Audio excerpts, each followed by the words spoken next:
Salut à tous. Bon, comme tu peux le voir, ça va un peu mieux, que je commence à sortir de mon rhume. Je sais pas si t'as remarqué dans la vidéo d'hier, mais oui, j'ai acheté un drone. Bon, je vais sans doute mettre une vidéo de déballage dans les jours à venir. J'essaye un peu d'apprendre comment le manier, tout ça. Mais aujourd'hui, je te retrouve pas pour ça, c'est pour te présenter 3 plateformes de freelance. L'autre fois, quand je parlais d'être digital nomade, un des très bons moyens, c'est d'être freelance. Et l'avantage d'être freelance, c'est que tu peux le commencer maintenant. Même si tu as un travail, même si tu es toujours en France ou dans n'importe quel pays, tu peux commencer à travailler là-dessus.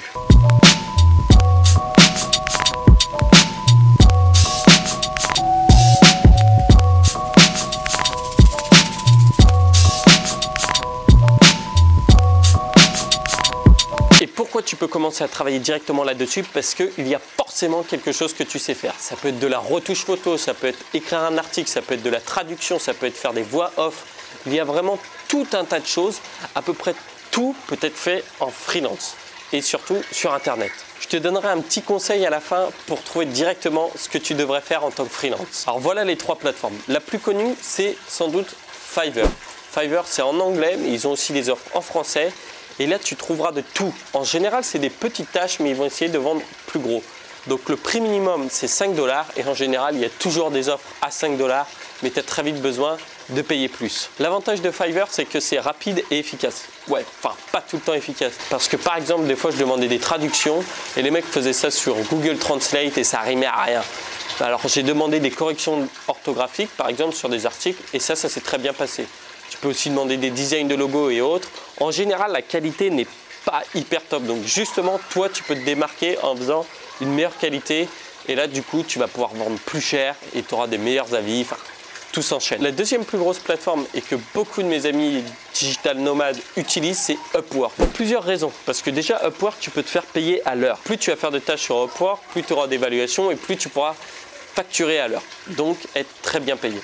Là-dessus, tu as beaucoup de programmeurs, tu as beaucoup en marketing, SEO, tu as vraiment plein de choses. C'est plus haut de gamme que Fiverr. En troisième, je dirais Upwork. Bon, je t'avoue, moi, je ne l'ai pas utilisé, mais je sais qu'il est assez connu. Là-dessus, c'est pareil, tu vas trouver des freelances, ils demandaient en graphique, en design, en management de projet. Tu peux vraiment trouver de tout. Tout ce que tu fais déjà au travail, tu peux le faire également en freelance. Si je devais te donner un conseil déjà pour trouver qu'est-ce que tu devrais faire en freelance, prends quelque chose que tu aimes bien faire, essaye de le rendre très précis et quantifiable. Tu vois, par exemple, quand je disais marketing. Marketing, c'est super large, tu peux faire plein de choses, tout et rien. Mais par exemple, si tu dis une campagne de mots-clés Google, et ben là c'est précis et là c'est quantifiable.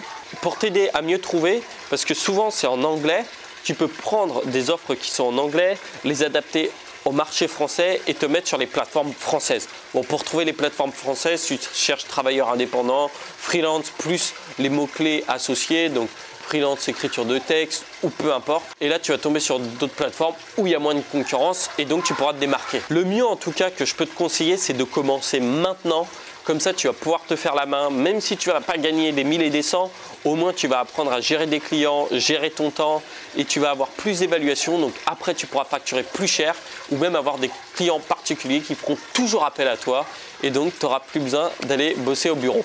Bon, tu peux commencer sur ton temps libre, le soir, le week-end, comme tu veux, mais ça va franchement t'arrondir tes fins de mois. Si tu as des questions là-dessus, n'hésite pas à demander en commentaire. Moi, je pourrais demander à mes potes qui bossent en freelance. Pareil, si tu veux voyager, mets un petit pouce bleu, ça me fait toujours plaisir et ça m'encourage. Et moi, je te dis ciao, à demain.